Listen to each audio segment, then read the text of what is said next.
തൃശൂർ ചിമ്മിനിയിൽ കാട്ടാന ആക്രമണത്തിൽ forest watcher കൊല്ലപ്പെട്ടു. എച്ചിപ്പാറ വനവാസി ഉന്നതിയിലെ മലയൻ വീട്ടിൽ കുമാറാണ് മരിച്ചത്.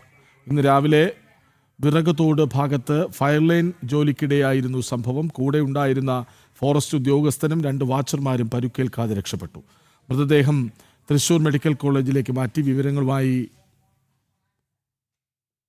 സാനു കെ സജീവ് ഒപ്പം ചേരുന്നു. സാനു, നോക്കൂ, കഴിഞ്ഞ ദിവസം പാലക്കാട് 2 ദിവസം മുൻപാണ് പാലക്കാട് സമാനമായി ഒരു കാട്ടാന ആക്രമണത്തിൽ ഒരു വാച്ചർ കൊല്ലപ്പെടുന്നത്.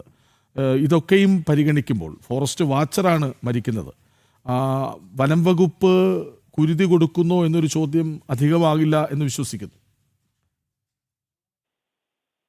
തീർച്ചയായും എന്തായാലും ഇന്നും ഈ ഫോറസ്റ്റ് വാച്ചറാണ് ഈ കാട്ടാന കലിക്ക് ഇരയായിട്ടുള്ളത്.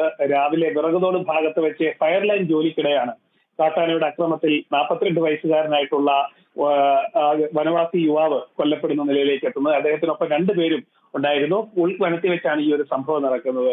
അതായത് പലപ്പോഴും ഈ ഉൾവനത്തിലേക്കൊക്കെ പോകുമ്പോൾ വേണ്ട വിധത്തിലുള്ള സുരക്ഷാ മാനദണ്ഡങ്ങൾ വനംവകുപ്പിന്റെ ഭാഗത്തു നിന്ന് ഇവർക്ക് ഒരുക്കി നൽകുന്നില്ല എന്നാണ് നമുക്ക് ഈ തുടർച്ചയായിട്ടുള്ള ഈ കാട്ടാന അക്രമങ്ങൾക്ക് വനത്തിനുള്ളിലേക്ക് എത്തുമ്പോഴത്തേന് അവർക്ക് വേണ്ട സുരക്ഷാ മാനദണ്ഡങ്ങൾ അല്ലെങ്കിൽ സുരക്ഷാ മുൻകരുതലുകൾ ഒന്നും ഇവർക്ക് വേണ്ടി സർക്കാരിന്റെ ഭാഗത്തു നിന്ന് നൽകുന്നില്ല എന്നാണ് നമുക്ക് മനസ്സിലാക്കാൻ സാധിക്കുന്നത്.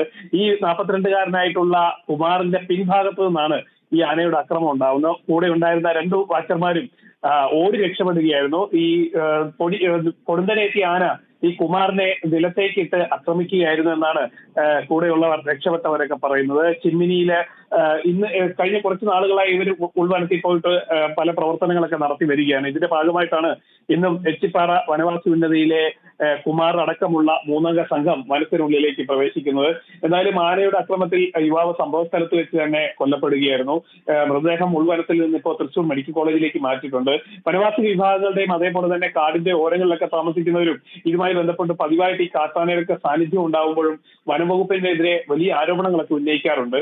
എന്തായാലും ഈ സംഭവം അതിന്റെ ഒരു ഭാഗമായി തന്നെ കണക്കാക്കുന്നു. കാരണം വേണ്ട വിധത്തിലുള്ള മുൻകരുതലുകളൊന്നും ഈ വാച്ചർമാർക്ക് നൽകാറില്ല എന്ന് മുൻപും ആരോപണങ്ങളൊക്കെ ഉണ്ടായിരുന്നു.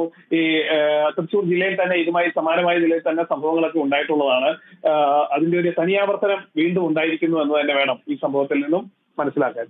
ശരി, തൃശ്ശൂരിൽ ചിമ്മിനിയിലാണ് ഒരു ആദിവാസി യുവാവ് ഫോറസ്റ്റ് വാച്ചറാണ് കൊല്ലപ്പെട്ടത് കാട്ടാന ആക്രമണത്തിൽ. പാലക്കാട് 2 ദിവസം മുമ്പ് സമാനമായൊരു സംഭവത്തിൽ ഒരു ഫോറസ്റ്റ് വാച്ചർ മരിച്ചിരുന്നു. വിവരങ്ങൾ നൽകുകയായിരുന്നു സനു.